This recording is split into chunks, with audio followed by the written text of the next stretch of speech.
আসসালামু আলাইকুম প্রিয় দর্শক, আমি ব্যারিস্টার আনোয়ার হোসেন আমন্ত্রণ জানাচ্ছি বাংলা ভিশনের আইন বিষয়ক নিয়মিত অনুষ্ঠান ব্যারিস্টার সিনে।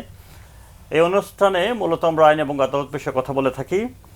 আজকে আমাদের সাথে কথা বলার জন্য আমন্ত্রিত হয়ে আসছেন ভেরি ইন্টারেস্টিং পিতা এবং পুত্র দুজনেই ব্যারিস্টার। প্রিয় দর্শক, প্লিজ ওয়েলকাম বাংলাদেশ সুপ্রিম কোর্টের senior practitioner, Bangladesh supreme court bar অ্যাসোসিয়েশনের দুইবারের সাবেক নির্বাচিত সম্পাদক এবং সুপ্রিম কোর্ট শাখার বাংলাদেশ জাতীয়তাবাদী আইনজীবী ফোরামের সভাপতি ব্যারিস্টার বদরুদ্দোজা বাদল। তার সাথে রয়েছেন, যেমনটি বলেছিলাম, তারই সুযোগ্য সন্তান ব্যারিস্টার কাজী জাওয়াদ বদরুদ্দোজা। আসসালামু আলাইকুম বাদল ভাই, আপনাকে অসংখ্য ধন্যবাদ অনুষ্ঠানে আসার জন্য, স্বাগতম।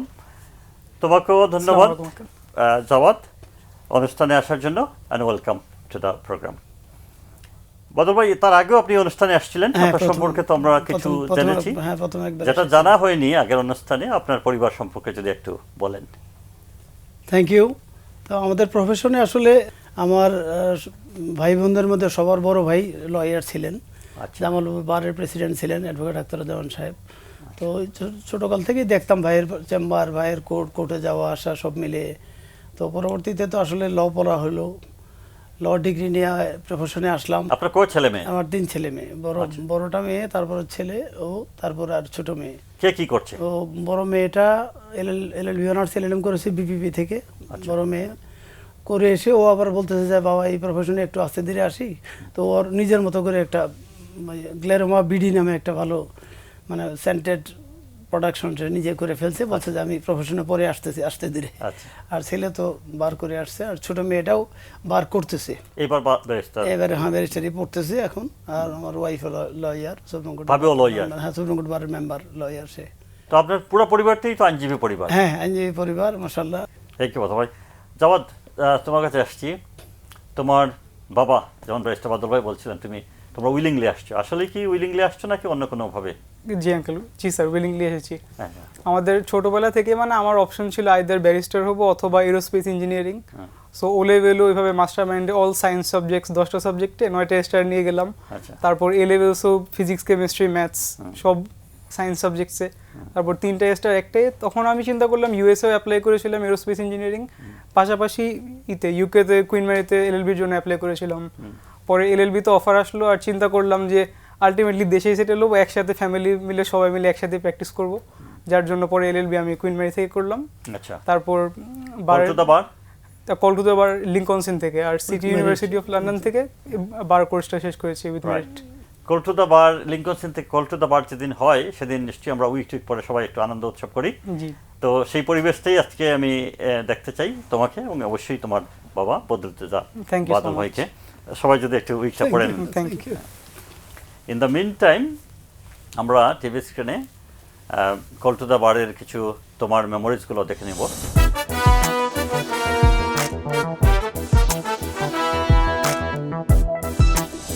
বাদল ভাই, আপনার কাছে আসছি।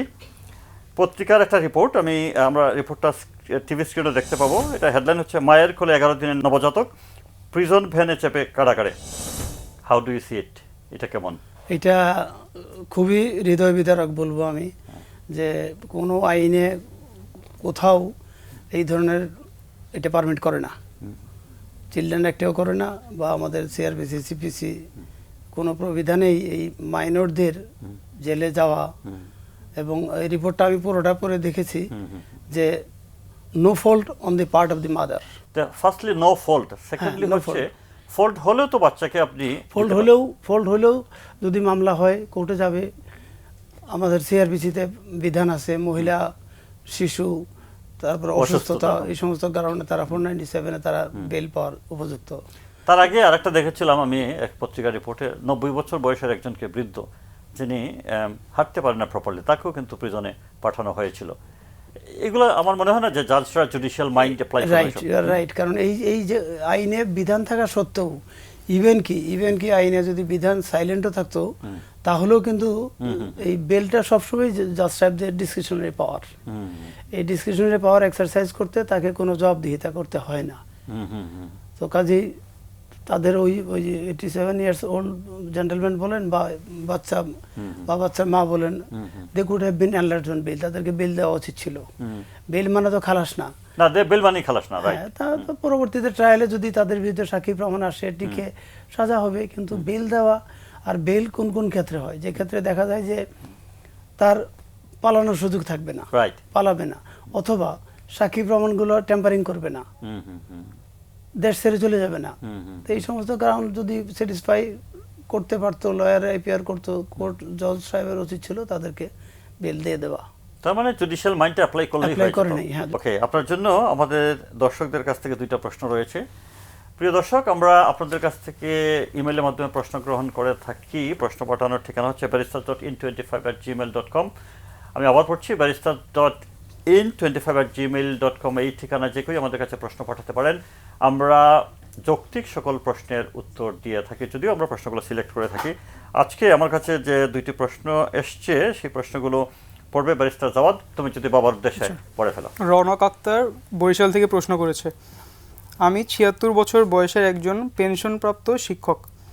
আমার ছেলে সাবেক ডাক্তার স্ত্রী আমার বিরুদ্ধে একটি মামলা করেছে এই বলে যে আমি এবং আমার 72 বছর বয়সের দেবর নাকি তাকে রাস্তায় মারধর করে আহত করেছি এবং তার কাছ থেকে 30,000 টাকা ছিনিয়ে নিয়েছি।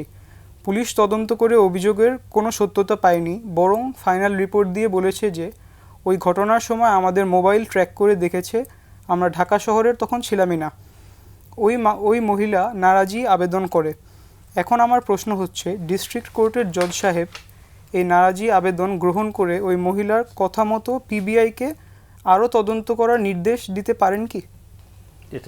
এইটা একটা জিনিস ক্লিয়ারলি মানে সবারই ধারণা থাকা উচিত, সেটা হচ্ছে যে নারাজি ইজ এ ফ্রেশ প্রসিডিংস।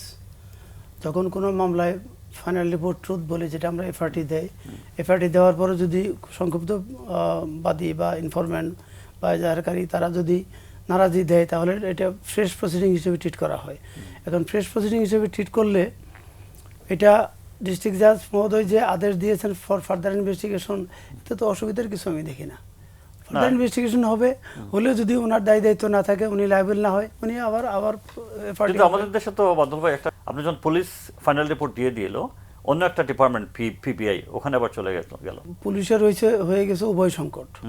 যদি চার্জশিট দেয় তখনও পুলিশের বিরুদ্ধে দোষাদোষি করা হবে যে XYZ লোককে নিয়ে চার্জশিটে ঢুকাইলো, আবার যখন ফাইনাল রিপোর্ট দেয় তখনও দেখা যাবে যে বায়াসড হয়ে ফাইনাল রিপোর্ট দিল। তখন পুলিশ তো পুলিশের কাজ নিজের মতো করে করেছে, কারণ পুলিশ যদি প্রাথমিকভাবে তাদেরকে মোবাইল ট্র্যাক করে দেখে থাকে যে হ্যাঁ তাদের সত্যতা নাই দিয়েছে, কিন্তু এখন পুলিশের রিপোর্টের প্রতি যদি বাদীর আস্থা না থাকে, বাদীরও এটা রাইট আছে দরখাস্ত করার, যে হ্যাঁ ধারণা করতে পারে, সন্দেহ করতে পারে, মনে করতে পারে যে সামহাও হয়তো পুলিশ প্রপারলি ইনভেস্টিগেশন করে নাই, ফাইনাল রিপোর্টটা হয়তো সঠিক না। তো সেই ক্ষেত্রে ডিস্ট্রিক্ট জাজ মহোদয় যদি ফার্দার ইনভেস্টিগেশন পিবিআইকে দিয়ে থাকে, তাহলে ওইটা হলে ওই রিপোর্টটা আসা পর্যন্ত এত তো ক্ষতির কারো কেউ তো কোনো ক্ষতিগ্রস্ত হচ্ছে না। এই প্রেক্ষিতে আমার একটা প্রশ্ন, একটা রিপোর্ট তো হইতেই পারে। পিবিআই তো আমাদের, আপনি অনেকেই হয়তো খেয়াল করবেন কিনা জানি না, এই পিবিআই সৃষ্টির আগে শুধুমাত্র থানাগুলোর উপর এই ইনভেস্টিগেশন দায়িত্ব ছিল। কাজে এটা ফার্দার ইনভেস্টিগেশনে গেলে আমার মনে হয় যেটা অন্যায় কিছু হয় না, কেউ ক্ষতিগ্রস্ত হওয়ার কোনো কারণ নেই। Second question Jawad. ছলিব নোমান প্রশ্ন করেছেন জয়পুরহাট থেকে, আমাদের দেশে সাধারণত দেখি যে একই ব্যক্তি বারবার অপরাধ করে কিছুদিন জেলে থেকে বের হয়ে এসেই আবার অপরাধে জড়িয়ে যায়। আমি ইউরোপে থাকি, সেখানে কোনো ব্যক্তি একই অপরাধ দ্বিতীয়বার করলে ডাবল শাস্তি এবং তৃতীয়বার করলে যাবজ্জীবন কারাদণ্ড হয়। আমাদের দেশে এরকম শাস্তির কোনো বিধান আছে কিনা? এখন উনি যে প্রশ্ন করেছেন সেটার উত্তর হচ্ছে যে আমাদের দেশে যখন দেখা যায় যে কেউ কোনো অপরাধ করলো, অপরাধ করার পরে তাকে হয়তো পুলিশ অ্যারেস্ট করলো, সে হাজতে গেল। হাজতে গেলে তো ট্রায়াল তো শেষ হয়নি, তখনও না, ট্রায়াল তো শেষ হয় নাই। উনি যদি বারবার অপরাধ করে, তো অপরাধের বিবেচনায় তার যে অপরাধ করেছে সেই অপরাধের জন্য আলাদা কাউন্ট হইতে পারে। যেমন ধরেন সে ডাকাতি মামলায় সে তাকে হাজতে নেওয়া হলো, মামলা চলতেছে, জামিনে বের হয়ে আসলো, বের হয়ে এসে আরেকটা মার্ডার করলো, তখন তার জন্য ওটা আলাদা অভিযোগ হবে। ডাকাতির একটা অভিযোগ হবে, মার্ডারের একটা অভিযোগ হবে। সুতরাং তাকে দিন শেষে গিয়ে দুইটা অভিযোগের জন্য আলাদা আলাদা সাজা তাকে দেওয়া হবে, কাজেই এটা একই অপরাধ বলা যাবে না, কারণ সে ভিন্ন ভিন্ন অপরাধ করতেছে ভিন্ন ভিন্ন প্রেক্ষাপটে। বারবার করলে এখানে তো ডাবল শাস্তির দরকার নেই, কারণ এটা কন্টিনিউশন অফ দি প্রসেস। আচ্ছা, ওটার জন্য আলাদা সেপারেট শাস্তির বিধান দরকার নেই, হ্যাঁ সেপারেট শাস্তি আলাদা কাউন্ট হলে আলাদা হবে, আর দিন শেষে তার ট্রায়াল হবে। রাইট, ওকে। যতবার অপরাধ করবে ততবারই তার সব মিলিয়ে তার সাজার পরিমাপে তার সাজা হবে। অলরাইট, ওকে।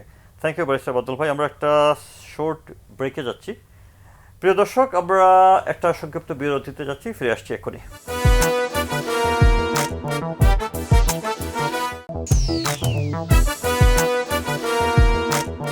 প্রিয় দর্শক, ফিরে আসলাম শর্ট বিজ্ঞাপন বিরতি থেকে। আমরা এখন কথা বলবো ব্যারিস্টার জাওয়াদ তোমার সাথে। ওপেন স্পেসে স্মোক করলে 50 টাকা জরিমানা, আমাদের দেশে একটা আইন আছে, কিন্তু জি এটা কি ইন প্র্যাকটিস তাই হয়? ইন প্র্যাকটিস আমাদের আইনটা 2005-এ এসেছিল, ধূমপান ও তামাক দ্রব্য নিয়ন্ত্রণ আইন 2005-এ। তখন ধারা 4-2 অনুযায়ী 50 টাকা ফাইন পাবলিক স্পেসে স্মোক করলে, আর 4-1 বলে পাবলিক স্পেসে স্মোক করা নিষিদ্ধ। ওইটা 2013-তে এসে এটা অ্যামেন্ড হয়ে যায়। আচ্ছা, অ্যামেন্ড হয়ে আমাদের ফাইনটাকে এখন 50 টাকা না করে 300 টাকা করেছে। আচ্ছা, বেশি করে দিয়েছে, 300 টাকা করেছে। আর নেক্সট টাইম যদি রিপিটেড অফেন্স হয় তখন আমাদের ডাবল ফাইন 600 টাকা হতে পারে। কিন্তু প্র্যাকটিক্যালি আমি যেটা রিসেন্টলিও দেখলাম, আমাদের অ্যাপ্লিকেশন অনেক কম। যেমন খুলনার একটা রিপোর্টে দেখলাম 2023 থেকে 25-এর ভিতরে মাত্র 61 বার এই পেনাল্টিটা ইম্পোজ করা হয়েছে, যেখানে আমি রেগুলার সকালে লেকে হাঁটতে গেলেও দেখি লোকজন অ্যাওয়্যার না, হ্যাঁ, অলওয়েজ স্মোক করে, রাস্তাতে সবাই স্মোক করছে। এক্স্যাক্টলি। সো এখানে আমরা দুইটা সাজেশন আমি দিতে পারি। সিঙ্গাপুর, অস্ট্রেলিয়া, ইউকেতে যেটা করে অন স্পট ফাইন করে, তো অন স্পট ফাইন চালু করা যেতে পারে আমাদের। সো এখানে স্টুডেন্টদেরকে যদি এম্পাওয়ার করে that they can impose fine অথবা টিকিট দিবে, ওইটা করতে পারে। সেকেন্ড, যেটা আরো ইম্পর্টেন্ট, অ্যাজ এ নাগরিক আমাদের দেশকে আরো ভালোবাসতে হবে। সো পাবলিক স্পেসে আমরা একই মানুষ অন্য দেশে গেলে কিন্তু পাবলিক স্পেসে স্মোক করি না, কিন্তু এই দেশে পাবলিক স্পেসে আমরা গেলে ওই সেম চিন্তা কাজ করে না। রমনা পার্ক, ধানমন্ডি লেক, সব জায়গায় সেম, বাট একই মানুষকে অন্য দেশে দেখ অনেক সিভিলাইজড হয়ে যাবে ম্যাজিক্যালি। সো এই জিনিসটা আমাদের মনে হয় নিজেদের থেকে ফার্স্টে ঠিক করা উচিত, তারপর লতে আর এনফোর্সমেন্টটা স্ট্রং করা উচিত। যেমন আমি যদি ড্রাইভ করি ঢাকা শহর, এক ধরনের এক সিস্টেমে ড্রাইভ করি, কিন্তু লন্ডন যখন যাই তখন অন্য সিস্টেমে ড্রাইভ করি। ব্যক্তি তো একই রয়ে গেলাম, কিন্তু বিকজ অফ টু সিস্টেমস, তাই না? তো এইরকম আইন কেন আমাদের দেশে, যেটা ইমপ্লিমেন্ট করা সম্ভব না, কিন্তু আইন একটা পাস করে বসে থাকলেন, এটা কেন হয়? এগুলো থেকে তো বিরত থাকা উচিত নাকি, যে আইন আমরা ইমপ্লিমেন্ট করতে পারবো না? জি, ওরকম আইন ইমপ্লিমেন্ট করা উচিত বা আরেকটু স্ট্রিক্ট করা উচিত। লাইক যদি যার মানুষ সচেতন না হয় তখন অন স্পট ফাইন যেটা বললাম, পাশাপাশি আমাদের বিভিন্ন টেকনোলজিক্যাল জিনিসও আনতে পারে। ফর এক্সাম্পল এনআইডি বা গাড়ি যেমন আমরা টিকিট দিয়ে দিই রাস্তায় ইলিগাল পার্ক করলে, সেরকম পাবলিক স্মোকিংও আমরা ইনস্ট্যান্ট এনআইডি স্ক্যান অথবা ফিঙ্গারপ্রিন্ট কোনো একটা ওয়েতে আমরা ফাইন ইম্পোজ করতে পারি, যেটা ওনাদের ডাইরেক্ট বিকাশ থেকে কাটবে, বা এটা পাবলিক নাও লাইক করতে পারে। বাট ফার্স্ট যেটা বললাম, নিজেরা সচেতন হবে, তারপর হার্ড লাইন। ফিরে ইন্টারেস্টিং সাজেশন তোমার ব্যারিস্টার বদল ভাই। আপনার কাছে আরেকটা নিউজ পেপার রিপোর্ট পড়ে, যেটা হেডলাইন হচ্ছে খালাসের পরও 7 বছর কারাগারের ফাঁসির জেলে বন্দী ছিলেন ইব্রাহিম। এটা কেমন ক্রিমিনাল সিস্টেম? এটা ক্রিমিনাল সিস্টেমের তো দোষ নয়, আসলে আমরা আমাদের লোকজন যারা সংশ্লিষ্ট তাদেরই গাফিলতি বলবো আমি। আর বেসিক্যালি এই ক্রিমিনাল অফেন্সগুলোতে তদবিরকারক যারা, তাদেরকে একটু বেশি সচেতন থাকতে হয়, বেশি তদারকিতে থাকতে হয়। যেমন ধরুন এই ঘটনা যেটা ঘটেছে পত্রিকায় আসছে, এটা তো খুবই কষ্টদায়ক যে একটা মানুষ কন্ডেম ছেলে 7 বছর থাকবে for no fault on his own. তো এখন খালাস পাওয়ার পরেও, তো এখন এটা যদি আপনার ওই নিজস্ব তাদের লোকজন তারা একটু ফলো আপ করতো, অথবা আরেকটা জিনিস একটু বেশি ইম্পর্টেন্ট, যেটা এখন হচ্ছে না, হওয়া দরকার। আমি কিছুদিন আগে একজনকে বলেছি, আমাদের জাজদের একজনকে, যে এই যে কোর্টের যে অর্ডারগুলো হচ্ছে, এগুলো ডিউ টাইমে সার্ভিস হচ্ছে কিনা, এইটা তদারকি ইম্পর্টেন্ট। যে যদি যার কাছেই থাকুক, আমার যদি একটা অ্যাডমিনিস্ট্রেটিভ অর্ডার থাকে যে জজ সাহেব অর্ডার সাইন করার পরে উইদিন 7 days যদি এটা ডিসপাস না হয়, ডেলিভারি না হয়, তাহলে যারা যারা ইনভলভ হবে তাদের সবাইকেই আইনের আওতায় আনতে হবে। আমি কয়েক জায়গায় বলছি যে এটা এইভাবে ফেলে রাখা উচিত না, দিনের পর দিন ফেলে রাখা উচিত না। কন্ডেম সেল আমি জানি না আপনি ভিজিট করেছেন কিনা। I had the opportunity to visit condemned cell, হচ্ছে পুরন জাজ। হ্যাঁ, খুব খারাপ অবস্থা, জানি আমরা। দেখেছি, ইটস লাইক এ আপনার গ্রেভিয়ার্ড, কবরস্থান ছাড়া কিছু না। এইরকম একটা কন্ডেম সেলে আপনার 7 বছর থাকা, long time can you long think time about it? মানে তার লাইফ থেকে সবচেয়ে গুরুত্বপূর্ণ সময়টা সে ওখানে কাটিয়ে দিল খালাস পাওয়ার পরেও। এবং এটা- কন্ডেম সেলে আপনি একই রুমে যেখানে উইন্ডো নাই, কোনো জানালা নেই, ওখানে একটু থাকবেন, ওখানেও আপনার টয়লেট করতে হবে এবং অন্য কোনো ব্যবস্থা খুব একটা বেশি নেই। তবে এই কন্ডেম সেলই উঠাই দেওয়া উচিত, উঠিয়ে দেওয়া আমার উচিত, মতে right. কন্ডেম সেল উঠাই দিয়ে হ্যাঁ। বরং এক্সিকিউশন দ্রুত শেষ করা উচিত। রাইট, সেটা whatever the what ever the outcome, Okay. আপনি তার ফাঁসি হোক অথবা সে রিলিজ হোক, খালাস হোক, যে কোনো একটা যে দ্রুত অ্যাপিলেট ডিভিশন পর্যন্ত, রিভিউ পর্যন্ত it should be disposed of speedily, expeditiously. Thank you. Barrister Jawad, তোমার কাছে আসছি। তুমি তো নিউলি কোয়ালিফাইড ব্যারিস্টার, তোমার কাছ থেকে একটা জিনিস শুনতে চাই যে আইন জগৎ নিয়ে তোমার কি ক্রিটিসিজম, সমালোচনা যদি বলি তুমি করো আইন জগৎ নিয়ে, কি করবা? আইন জগতে আমার মানে দুইটা ক্রিটিসিজম বলবো, একটা লিগ্যাল সাইডে আর একটা প্র্যাকটিসের সাইডে। তো লিগ্যাল সাইডে যেটা আমি বলবো যে লসগুলো মাঝে মাঝে আমাদের ডেভেলপ করা উচিত, বিকজ রিসেন্টলি একটা মানে কোম্পানি ক্লায়েন্টের তাদের প্রায় 170 জনের মতো ওরা ছাঁটাই করছিল, সো এটাতে আমি হেল্প করছিলাম। good. করতে গিয়ে দেখলাম 20 থেকে 30 জন প্রবেশনার, মানে আমাদের লেবার অ্যাক্টে প্রবেশনার নিয়ে কিচ্ছু বলা নেই, they can be immediately terminated. So কোনো নোটিস পে পাচ্ছে না, কোনো কম্পেনসেশন পাচ্ছে, কিচ্ছু না। সো এটা ছোট কিছু ইন্ট্রোডিউস করা মানে মানবাধিক ওরকম কারণে হিউম্যানিটেরিয়ান গ্রাউন্ডে তারা অ্যাড করতে পারে। আর সেকেন্ডলি যেটা দেখলাম এটা অ্যাডমিরালটি কেসেসে, যেমন আমাদের জাহাজ যেগুলো মানে কাজ করি আমরা, জাহাজ অ্যারেস্ট করার জন্য লসগুলো খুব ভালো, বাট ডিফেন্সের ক্ষেত্রে আমাদের আইদার ইন্টারন্যাশনাল কনভেনশন ফলো করতে হয় অথবা ইউকের লসগুলা। আমরা ইন্টারন্যাশনাল কনভেনশনে এখনো সিগনেটারি না, আচ্ছা, তো ইউকের ল না। সো কোর্টে গিয়ে একটু কনফিউশন যেটা দেখলাম যে জাজ এখন ইউকের ল মানবে নাকি ইন্টারন্যাশনাল কনভেনশন, নাকি দেশের ল, এক্স্যাক্টলি দেশের ল আমাদের ডিফেন্স অনেক কম। সেলস অফ গুডস একটা মতো। আর অ্যাডমিরালটিতে আমি আরেকটা জিনিস বলবো যেটা আমাদের প্র্যাকটিস সাইডে, আমাদের রিসেন্ট কেসও আমি রিসার্চ করতে গিয়ে সেকশন বলেন বিভিন্ন জায়গা থেকে আমি জাজমেন্টগুলো বের করে মানে দেখলাম, কিন্তু একটা জিনিস আমাদের দেশে, এটা আমি আনফরচুনেটলি আনহেলদি কম্পিটিশন বলবো, যে অনেক গেট কিপ করা হয়। আমাদের যেমন যে ভালো ডিসিশন আসে আমরা ইমিডিয়েটলি রিপোর্ট করতে দিই যেন আরেকজন পায়, অ্যান্ড আরেকজন রেফারেন্স বা অন্য লয়ার হোক ক্লায়েন্ট হোক তারা ওই রেফারেন্সটা দেখবে, দেখে কোর্টে গিয়ে প্রতিকার পাবে। That is the beauty of law. But ultimately আমাদের অ্যাডমিরালটি সাইডে, অন্য ক্ষেত্রে হতে পারে আমি শিওর না, বাট অ্যাডমিরালটি সাইডে দেখলাম রিপোর্ট হয় না, অনেক কম। সো খুঁজে খুঁজে বের করতে হয়, না হলে যারা জাজমেন্টস আনে তারা নিজেরাই রেখে দেয় যে ওখানে আসলে হয়তো রেফারেন্স ক্রস রেফার পাবে, বাট আলটিমেটলি রিপোর্ট করে মানে make it public so that সবাই অ্যাক্সেস পায়। তাহলে এই জগৎ নিয়ে যদি তোমার ভালো কিছু শুনতে চাই, ভালো কিছু যে এটার ভিতরে রেগুলার নতুন কিছু শিখছি বাবার কাছ থেকে, মানে অল দ্য টাইম, লাইক আমার বেস্ট মেন্টর আছে আমার সাথে। আলহামদুলিল্লাহ। বেস্ট বলতে ভাই আপনার কাছে আসছি, বেল নিয়ে একটু কথা বলতে চাই আপনার সাথে। বেল একজনে পেতে হলে আসলে কি কি কন্ডিশন মিট করতে হবে? বেল আসলে তো প্রত্যেক মামলারই কিছু কিছু মামলায় ইনিশিয়াল স্টেজে আইনে বার আছে যে বেল দেওয়া যাবে না। আচ্ছা। আবার অধিকাংশ ক্ষেত্রেই দেখা যায় যে বেল এটা ডিসক্রিশনারি পাওয়ার এক্সারসাইজ করতেছে, বেল অ্যাজ অফ রাইট, কারণ bail relates to constitutional right of liberty. এটা কনস্টিটিউশনে তাকে 32 আর্টিকেল 32, 33-তে তাকে লিবার্টি দেওয়া আছে, সুতরাং বেল পাওয়াটা তার কনস্টিটিউশনাল রাইট। আচ্ছা। এবং এটা জুডিশিয়াল অফিসার যারা আছেন তাদের, সেটা লোয়ার কোর্ট হোক বা হাই কোর্ট হোক, তাদের they should exercise their power, inherent power abruptly, I think. আপনি যেটা বলছেন কনস্টিটিউশনাল রাইট বা এজ অফ রাইটস যেটাই বলেন না কেন, এটা কারা এর আন্ডারে পড়ে? যারা এই সবাই সব সিটিজেনই, সব সিটিজেনই এটা রাইট টু লিবার্টি, এটা সব সিটিজেনের এটা কনস্টিটিউশনাল রাইট। আর্টিকেল 32, 33-তে সে স্বাধীনভাবে চলাফেরা করে, ঘোরাফেরা করে, সেটা এটা তার রাইট। এখন মামলা হইলে সে বেল অ্যাজ অফ রাইট সে পাইতে পারে, অসুবিধা নেই। বেল ইজ নট, এটা খালাস না, এটা অ্যাকুইটাল না, এটা সবসময় মানা হয় এরকম স্ট্রিক্টলি। এবং এটা বেলের ক্ষেত্রে ওই বললাম মেইন জিনিস যেটা দেখবে, সে পালাবে কিনা, সাক্ষী টেম্পারিং করবে কিনা, তার স্থায়ী ঘরবাড়ি আছে কিনা। আরেকটা আছে ওই যে আন্ডার 16 বা মহিলা অসুস্থ যারা, তারাও বেল পাইতে পারে। এটা তো 497 এর বিধানই আছে। হ্যাঁ, অসুস্থ মানুষ। ওটাকে সব সময় কি মানা হয় কোর্টে? না, মানে না, ম্যাক্সিমাম ক্ষেত্রে মানে না, কিন্তু এটা আনফরচুনেট। আমার মনে হয় জুডিশিয়াল মাইন্ড এটা এক্সারসাইজ করা দরকার। এখন আমাদের সমস্যা হচ্ছে কি, আর আরেকটা জিনিস ইদানিং দেখি লোয়ার কোর্ট এবং হাই কোর্ট, অনেক কোর্টে এটা দেখি, এটা আমার কাছে ভালো লাগে না, যেটা বলে একটা মামলা হিয়ারিং চলতেছে, বেল চাবে, হ্যাঁ আর 2 মাস থাকুক। কেন? এটা আমি আপনাকে জিজ্ঞেস করতে যাচ্ছিলাম, কেন? এটা আমরা দেখতেছিলাম, আমি দেখতেছি, প্রতিদিন দেখতেছি। হ্যাঁ, স্ট্যান্ড ওভার থাকুক, তুমি কেন?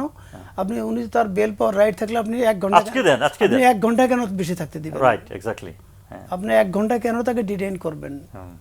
If he has every right to be enlarged on bail, আপনি কেন রাখবেন? দিয়ে দেন। হ্যাঁ। বেল দিলে অসুবিধা কোথায়? না সে তো বেল ক্যান্সেল হয়, যে কোনো টাইম ক্যান্সেল হতে পারে। ক্যান্সেল হতে পারে। কিন্তু সে মিসইউজ করে প্রিভিলেজ, বাইরে গিয়ে উল্টাপাল্টা করে জিডি করে এসে দরখাস্ত দেন, বেল ক্যান্সেল হয়ে যাবে। যে বেল নিয়ে তো এত মানে এত রিজিড থাকার আমি কোনো কারণ নেই, কোনো কোর্টেরই না। কারণে আপনার কাছে ফাইনাল কোয়েশ্চেন, আপনার সন্তান ব্যারিস্টার কিংবা আরও যারা আসছে নিউলি ব্যারিস্টার, ছেলে এবং মেয়েরা অনেকে আসছে, আমার অনুষ্ঠানে অনেকে এসেছে ছেলে এবং মেয়েরা, তাদের উদ্দেশ্যে আপনি কি বলতে চান? নলেজ ইজ পাওয়ার, তাদেরকে প্রত্যেকেই পড়াশোনা করতে হবে। আমি আমার ছেলেকে বলেছি তুমি যত ব্যস্ত থাকো প্রতিদিন 1 ঘন্টা পড়াশোনা করবা, আচ্ছা। আইনের বই নিয়ে পড়াশোনা করবা। কারণ তুমি যত জুনিয়রই থাকো, কোর্টে যদি কোনো বিষয় দেখা যাচ্ছে একটা হিয়ারিং চলতেছে, তুমি যদি সুমোটো কোর্টকে অ্যাসিস্ট করতে যাও যে হ্যাঁ এটার তো এই ডিসিশন আছে, they will welcome you. Oh yes. এবং তুমি ওই বললাম নলেজ ইজ পাওয়ার, তোমার যখন জ্ঞান গরিমা থাকবে তখন তুমি জুনিয়র না সিনিয়রের কোনো বিষয় না। কাজে পড়াশোনার বিকল্প নাই, এটা আমাদের এই প্রফেশনে সারা লাইফ পড়াশোনা করতে হবে। সাকসেসের জন্য 3টা জিনিস দরকার, জুনিয়র ব্যারিস্টার বলেন, জুনিয়র লয়ার বলেন। Number 1 honesty, right. কোনো পক্ষের থেকে কোনো রকম ফিরে তাকানো যাবে না। অনেস্টি, সিনসিয়ারিটি, আপনার কাছে আসবে, আপনি নিয়ে ফেলে রাখলেন, মামলা রেডি করলেন না, ফেলে রাখলেন, নো। প্লাস লাস্ট হলো প্রপার ডেলিভারেশন। রাইট। আপনার সবই আছে, আপনি কোর্টে গিয়া আওলা দাওলা করতেছেন, বলতে চাচ্ছেন না। এই 3টা যার স্ট্রং হবে, he definitely will success in his profession. Right. Thank you barrister Badal ভাই। Thank barrister you. জাওয়াদ, তোমাকে অসংখ্য ধন্যবাদ এই আপনাকে অনুষ্ঠানে ধন্যবাদ। আসার জন্য। Thank you.